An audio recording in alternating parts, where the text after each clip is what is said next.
And we also have our special guest star here, James Cisco. Um, he is a um, a veteran from the military war. We have him because we're going to be talking about PTSD today is the topic. So, what are some of the causes? And at the end of the show, we're going to be talking about some of the coping mechanisms that that's going to try to help people to deal with PTSD. So Chris, I'm gonna go ahead and get you started. Can you define what PTSD for the audience, what it actually means? So post-traumatic stress disorder, and that can come from a number of different things, and we'll cover a lot of those in the show today. But yeah, it's kind of surprising what the effects of trauma on a body, and PTSD is basically those things. The effects of what happened in your trauma recurring throughout your life, and you'll get things like flashbacks, recurring memories.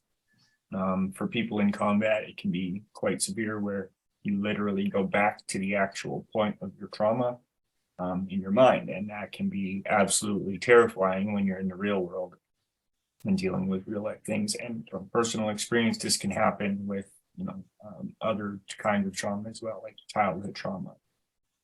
You'll just literally snap into it out of nowhere, and you don't know how to deal with it. Your body is in a complete state of trauma and disarray, fight or flight. That activates and your body shuts down. Cortisol levels in your body just skyrocket, your adrenaline skyrockets, and your perception of how things are and what things are completely different. So yeah, because a lot of cover a lot of really good topics on that as well. So yeah, because a lot of people think that PTSD is from people being in the war, fighting in different countries and stuff like that. But PTSD can happen with just regular guys like me and you. That's I think it's a lot of misconception in the world where people would think that, no, I have to experience this real life traumatizing event in order to have PTSD. But no, you can get PTSD from maybe childhood trauma. You can get PTSD because of stress. You can get PTSD because, financial situations that you're in. So it's like all types of different, causes of why people would actually have PTSD. Do you want to share maybe some, do you guys want to share some personal stories of how you, experience PTSD in your own life to kind of give some audience some context of what happens when you might experience it? Yeah, they will open up the floor for you for sure, man. Yeah, I mean, Chris, you and I both have, a similar kind of experience where a divorce is a very, I don't want to say traumatizing experience, but it's a difficult event to manage in your life. And depending on the severity, there's some divorces where, both parties are amicable and, everything goes really well. And there's these other situations where, one side or both sides takes the nuclear option, and it creates a lot of pressure and anxiety and stress. And that could be one of the events in an individual's life that would cause or could lead to PTSD. And what we spoke earlier about this, for me, I try not to, bucket everything into the PTSD bin, where it's really a broader spectrum of mental health issues. And so we have to be very careful in how we talk about some of these things and not miscategorize either terminology or people, because each individual, their own activities, their events that shape their identity are going to be different. And Chris, I'll go back to you and talking about your situation with your divorce, and if you can shed light on that. Yeah. So for me, I was on a really nice path in my life, and I thought everything was okay. I had a lot of baggage from my past, but I had what I thought was dealt with it in my own way and packed it away in its nice little, organization box in the back of my mind where it didn't bother me and it wasn't affecting my life. And then when my divorce happened, which was, brutal. My wife walked out on me at work, right? So when I came home, I had the worst panic attack I've ever had in my entire life. And that panic attack triggered a waterfall of the PTSD railroad that I was now strapped to for the rest of my life. And it wasn't that event that caused my trauma, but it was that event that, broke the dam and let all of the things that actually traumatized me loose. And I had a really hard time associating what I was really dealing with. I thought that it was my divorce and how my wife left me caused me PTSD. And although that may be the case, most of my trauma is from my childhood. And that event helped me understand what I needed to unpack. And what I needed to really start working on was me, the person that was me, and not a marriage or a job or a relationship. Because once I started to work on me, all those relationships either were or weren't better, right? And then I was able to live. But getting diagnosed with CPTSD, which is compounded PTSD, it was eye-opening for me, and I instantly felt like so broken, instantly so broken, just the worst case scenario, and there was no help for me. And then counseling for those types of things and therapy for those types of things are usually specialized therapy, which is not cheap. So that was also a terrifying thing to get into, because I needed to deal with these things and I had no way to access the help, right? There was no funds available. I was now a single dad raising 2 kids. There was no way I was spending $600 a month on, cognitive behavioral therapy. It's just not going to work for a dad struggling unless I was living in a box to get my therapy, right? And that's not going to happen. So I think that's it. It was the dam breaker for me, but also a huge realization that this is going to be really nasty, and there's going to be some really dark times in my life, but I really need to get help and talk to someone. And that's when I started scraping at the walls, trying to find my path to my mental health, right? And I learned on that this is a jalopy of a car that I'm driving, but it's my car, and it's going to run slow, and it's going to leak oil, and I'm going to need to pull over occasionally to change tires. But this is me, and I love it, and it's raw and it's dirty, but I wouldn't want it any other way, because I'm learning a lot about myself as a human being, and especially a lot about me as a kid.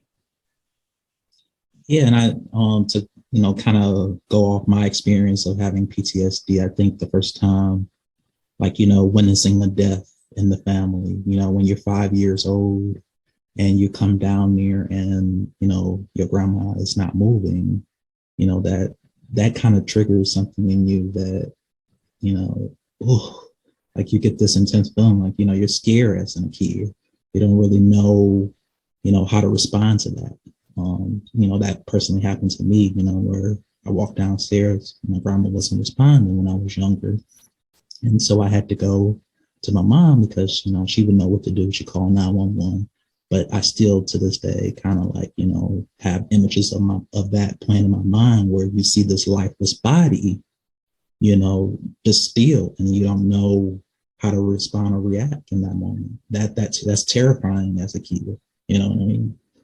So that I think to this day, I'm still kind of afraid to go to funerals because I just don't like dead people, but I think there is, ways that you can kind of cope with, having PTSD when you're, have like triggering events like that, or any other things that cause you to have PTSD. So what do you think are some of maybe the coping mechanisms that, can kind of help people to deal with PTSD in a way? Jim. Hey, before I answer that, let me ask you guys something. We can talk about it maybe later. Is I think for most people, including myself, we don't realize these things until we're older in our lives. In our 30s and 40s, and because we become more self-aware, and then we're able to understand, why these things happened, or what was the impact of them. And this leads into kind of answering your question. I don't think when you're in your 20s or early 30s, that you're able to, number one, have the self-awareness to understand how it's impacting you, and number two, to understand how to address it. And one of the things that helped me understand this is reading that journal that I kept when I was in Desert Storm. When I went through my divorce, I had to go through CBT training, a forensic psychological evaluation, a parenting course, and I have all of these people pulling at me, providing insights, telling me what I should think or how I should feel or why am I behaving a certain way. But it was actually my own self reading the journal, understanding these things that happened in my life, and then writing the book was the best therapy for me. So when you talk about like coping mechanisms and therapy, when I went through the CBT training, they would teach you breathing techniques, cognitive skills and training to recognize trigger events and then behave in a certain way. And those things are great and they will help some individuals, but ultimately you have to figure out what works for you. I have a dog, and I joke around and I say he's the worst therapy dog ever.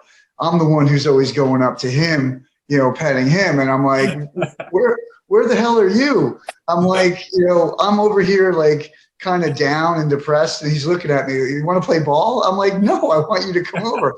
So, the point being, we can't just sit there and say, hey, you need to do this or you need to do this.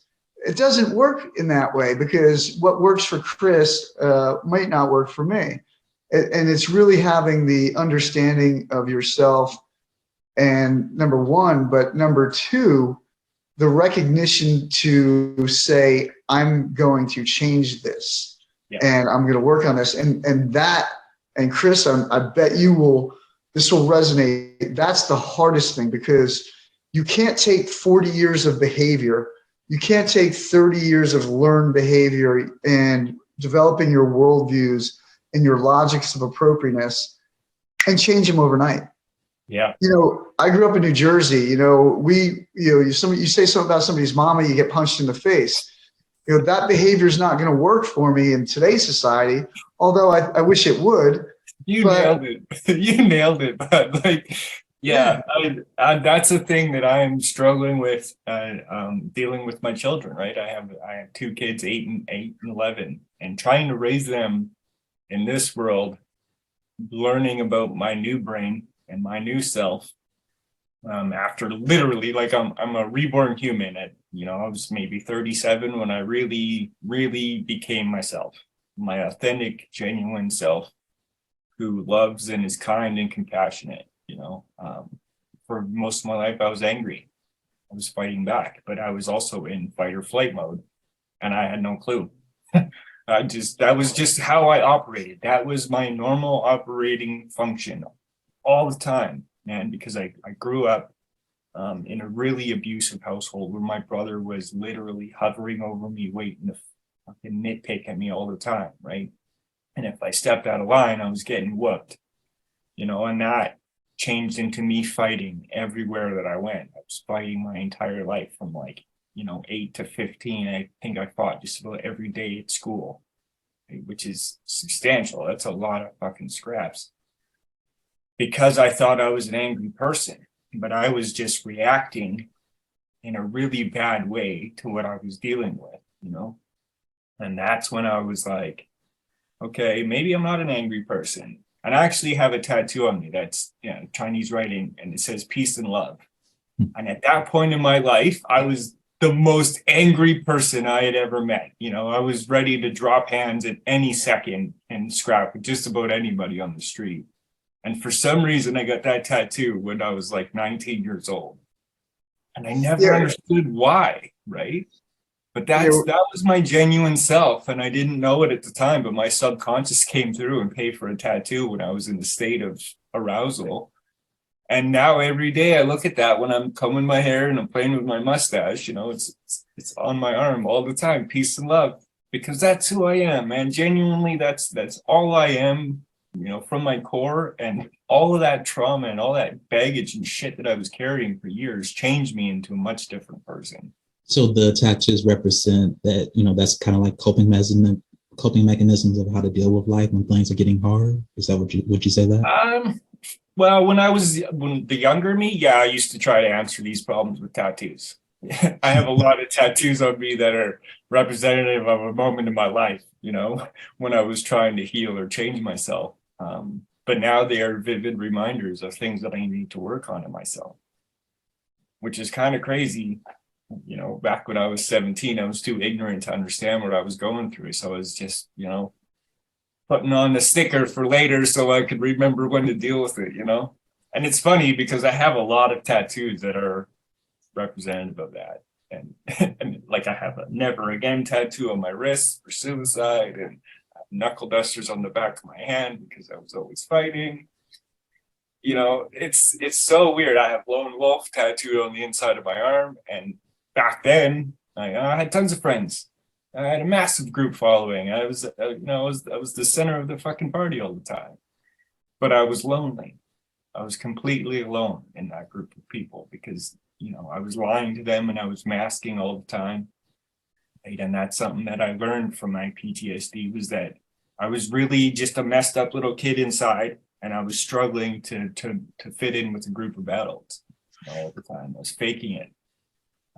And for coping mechanisms, Jim, I love your tip about journaling, and that's something that actually really helped me too. I have an actual trauma journal where it's just the really fucking gritty, dirty, grimy trauma from my life. First time I wrote it down, it was gone. It was no longer inside of me. It was now on the paper, and I could read it and analyze it and cry about it and put it back on the shelf. Yeah, I think, yeah, like just writing down your problems and recognizing that they exist is something that a lot of people, you know, need to do more often, because you don't realize all of this. Like, you know, when you have these emotions of loneliness or depression or any thoughts of, you know, just real bad thoughts, I think, you know, some coping mechanism that you can do this kind to, I'm not saying that these are going to, you know, make the emotions go away, but I think that if you have, like, you know, controlled breathing methods, or, you know, watching some TV or doing something to kind of like get your mind out of your own thoughts or emotions, I think that's ways that you can kind of like cope with what you're dealing with at the moment. I know it's not going to go away, but it's you're kind of managing your problem without, you know, having to always get people involved, you know, because at some point you have to be alone with yourself. And if you don't know how to deal with, you know, just the state of your own being, you know, that could be a potential problem. So, and I know therapy is another coping mechanism that they kind of teach you these ways to just kind of handle these triggers that happen to you in life. So therapy and having your own methods of coping mechanism goes a long way of, you know, helping you deal with these different traumas, in my opinion. And Jim, oh, sorry. Yeah, go ahead. I just wanted to ask you, with your military background, is PTSD something that is like pre-thought before you go into training? Is this something that they train you throughout your military career to like deal with, and or is it more just kind of built into your everyday regime of, you know, getting your ass beat? So let me answer that in the best way I can. When I originally joined the Marine Corps, it was in 1986. So there was none of this. There was no talk about PTSD, mental health issues, TBI. I got out of Desert Storm in 1991. I got off the plane, and 7 days later, I was out of the Marine Corps. I did not go through any, you know, evaluations, any psychological evaluations, they basically handed me my medical records, dental records, and said, all right, here's your last paycheck. Good luck. So that was 1991. Now let's fast forward. Then I joined I go back into the military after I graduated college in 1996, and still no really recognition of that. I do my first combat deployment in Afghanistan, come back from that, and this was right after 9/11. And I was over doing bombing missions for Operation Anaconda, and for 8 months, and come back from that, really still nothing. This is the mid 90s. Did my second tour in Afghanistan in 2005-ish, and then it just started coming in, becoming vogue. And it really was after Iraq and my third tour in Afghanistan that it really became something that was talked about, something that was, I wouldn't say prepared for, because there was nothing to, like, any classes or any type of training to prepare you for this, but it was more post, kind of methods, evaluations, things like that. Almost like aftercare in a way. Yeah, so there's no really preparation, and this is actually pretty cool because one of the reasons I wrote the book that I wrote, and I feel very strongly about it, is the fact that if you read this book, you are more prepared for combat from a physical, emotional, and psychological perspective than you would be by just not reading the book or by just trying to depend upon yourself. Because, I mean, Duran, you've read the book. You know that there were extreme periods of physical, pain and suffering, long periods of stress, anxiety, and the book really clearly articulates in a way that resonates with, and it's not just veterans, it's not just first responders. It's, Duran, you probably saw a couple of things. You're like, hey, I can identify with that. It's anyone, because exactly. It's not that first responders and veterans have a proclivity to this more than anybody else. They don't. But, and going back to the point, that's why I wrote this book. One of the reasons is because I want soldiers, airmen, sailors, firemen, nurses, doctors, whomever, they can read this book and go, wow, these are the things that I possibly could experience, and here's how I need to address them, or here's how I need to manage those. So that's kind of how I would talk about that. Yeah, so I got many questions. I got many questions, but I'm going to limit it to 4 in the interest of time. But so when did you first experience PTSD? Was it like before the explosion that happened with Mike? No. Or was it way before that? I'm just going to tell you, I never even thought I had PTSD until I was 52. So imagine all of it, and what you read in the book about, one of my good friends being blown up by a hand grenade and both his arms missing, and I'm sitting there looking at him. That was, one event or one incident. And if you look at what happened to me in Afghanistan and my other tours, it was the culmination of those things. But Chris, like you, I didn't want to deal with it. Just like I wrote a journal in Desert Storm, I put that journal on the bookshelf and I'd never read it for 30 years. Everything else that I experienced in my life, I put it in my compartment and didn't deal with. And that was the way I managed it. And is it a good thing? Is it a bad thing? I don't know. I don't want to, I'm not going to try to debate that. But when you ask me, when did I realize I had it? I never realized I had it. I finally admitted that I had some of these things. It didn't just like one day go, oh shit, I have PTSD. That doesn't. I think that's a really good point that you made there, Jim, is admitting it. A lot of men know that they have it, and they're in a straight face denial. Nope, that ain't me. That ain't me. I'm not dealing with that. Or they don't want to. Or they don't know. Yeah, they don't know. Yeah, they're just like, no, this is me. This is who I am, right? I'm just an angry person. Who I am. I'm constantly fucking irritable. I don't want to be around anybody. Loud noises make me angry.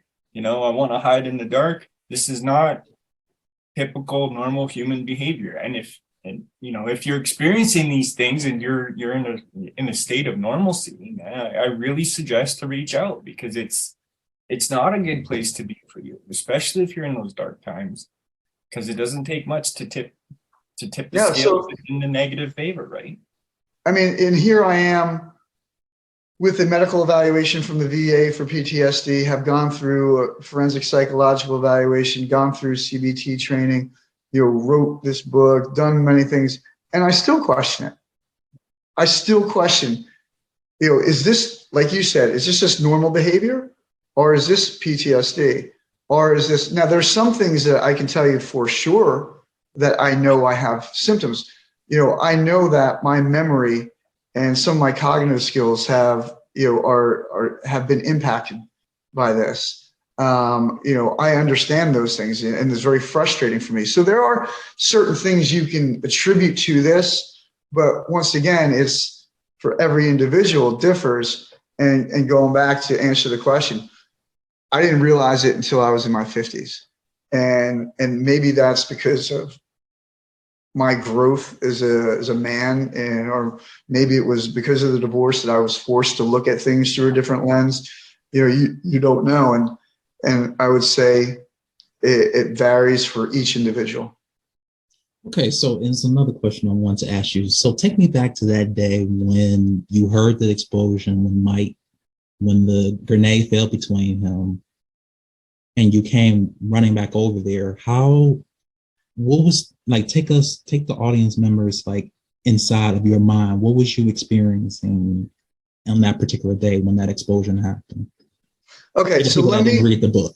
Yeah, so let me give you the context to really help you like paint the picture in your mind.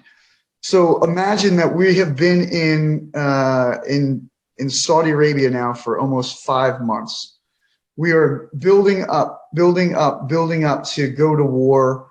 We know we're only a couple days away from being in combat.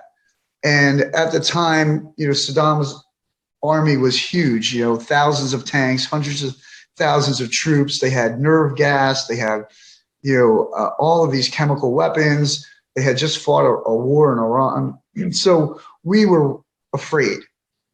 We had an agreement within our team. If we got hit by nerve agents, we were going to kill each other.